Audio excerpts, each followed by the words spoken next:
চলুন আজকে আপনাদেরকে একটা সুন্দর জিনিস দেখাবো। ছাদে অনেক সুন্দর পটপটি ফুল ফুটেছে, চলুন সবাইকে দেখাই। এই যে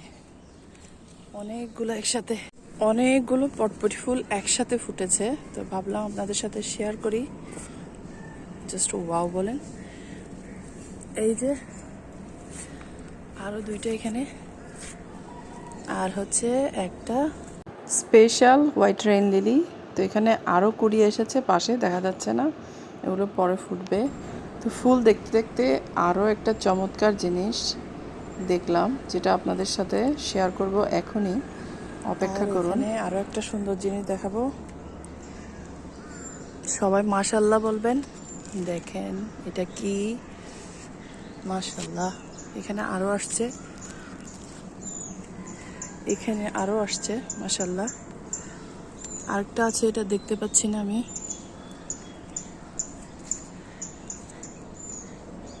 এখানেও আসছে, এটা দেখাই। ঢাল কেটে দেওয়াতে এই যে একটা,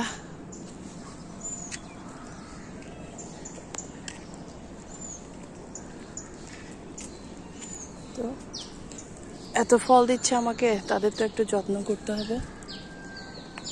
এখানে এটা একটু বড় হয়েছে, এটা তো সাইজে বড় হয়নি, এটা একদম ছোট, একটু বড় হয়েছে। এই যে মাশাআল্লাহ। তো বাগানটা যদি ফুলে ফলে ভরে দিতে হয়, বাগানের জন্য একটু কষ্ট করতে হয়। তো এখানে অ্যারেঞ্জ করে রেখেছি মাটি, ডিমের খোসা, তরকারির খোসা, সব কিছু দিয়ে এরপর আমি এখানে রোদে দিয়ে রেখেছি। তো এখন তো সময় নেই, এখন রান্নাবান্না করতে যাব। যখন ফ্রি টাইম হবে তখন এসে এগুলো সব সুন্দর করে গাছে দিয়ে দিব, গোড়ায় গোড়ায়, যাতে ফুলে ফলে ভরিয়ে দেয়। তো ভালো থাকবেন সবাই, আসসালামু আলাইকুম। সকালের আকাশটা একটু দেখাই দিই। আজকে আকাশ একদম নীল, কোনো সাদা মেঘ দেখতে পাচ্ছি না। এটা আমাদের মরিচ না, মরিচ শুকাতে দেওয়া হয়েছে রোদে। আর আমার চন্দ্রমল্লিকার এটারও ফুল আসছে মাশাল্লাহ। এই যে এটা হচ্ছে লাল চন্দ্রমল্লিকা, এটা হচ্ছে সাদাটা। এটা অনেকগুলো ঢাল লাগিয়ে দিয়েছি, আর এখানে ঘাস উঠে, বারবার ঘাস উঠছে, এগুলো পরিষ্কার করতে হবে আবার। আর নয়নতারার পড়ে থাকার দৃশ্যটা, ঝরে পড়ে থাকার দৃশ্যটা আমার অনেক ভালো লাগে, তাই আপনাদের দেখাচ্ছি। আর কাছে ফুল মাশাল্লাহ, এক কথা এক্সেলেন্ট।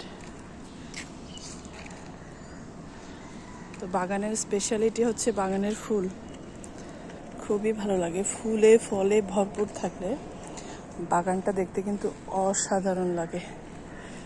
তো সবাই ভালো থাকবেন, সবার জন্য শুভকামনা রইল। এখন রান্না করতে চলে যাব, ঘর দৌড় গুছিয়ে তারপর যাবো রান্নায়। এরপর ফ্রি টাইমে এসে কাজগুলো করে নেব।